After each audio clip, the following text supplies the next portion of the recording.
বিশ্বাস না হলেও কথাটা কিন্তু সত্য। মানুষের বুঝি নজর চলে যায় ভালো কিছুর দিকে। আমার নজরটা কেন এদিকে গেল বিশ্বাসই করতে পারলাম না। তো উপরে কিভাবে নজরটা চলে গেল? ভিডিওটা দেখতে হলে কিন্তু অবশ্যই না টেনে ভিডিওটা দেখতে হবে। আসসালামু আলাইকুম, আশা করি সবাই ভালো আছেন। আমিও ভালো আছি। এই যে লতাপাতাগুলো দেখতে পাচ্ছেন আর ঘাসের মতো কিন্তু সবগুলো লতাপাতা। রাস্তাটা এতটাই হচ্ছে মানে গাছগাছালি দিয়ে ভরা। এদিক থেকে কিন্তু পা দিয়ে যে আপনি আরেক জায়গায় যাবেন এরকম জায়গাও কিন্তু নাই। দেখেন কি পরিমাণের গাছ।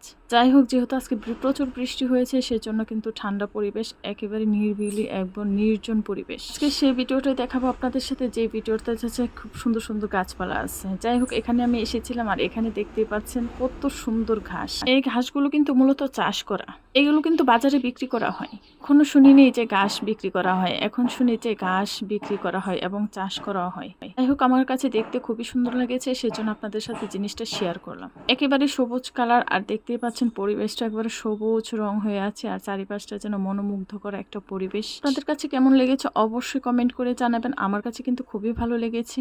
যাই হোক ভাই, কথার কথা, দুই একটা কথা না বললেই নয়। কি বললো আপনাকে, কে কে খুঁচা মেরে কথা বললো সেই কথা বাদই দিলাম। কারণ আজকাল কান্না 20টা না রেখে একটা রাখা ভালো। 19 কানের কথা না বাদ দিয়ে এক কান দিয়ে কথা শুনে চলতে হবে। এটাই বাস্তবতা। আপনার সুখটা যেন আপনার চারপাশের মানুষগুলো দেখতেই পারে না। এলোমেলো জীবনটা না সবাই খুঁজে, কিন্তু গুছিয়ে রাখা জীবনটা না কেউ মেনে নিতে পারে না, আর সেই জীবনটাকে কেউ খুঁজে না।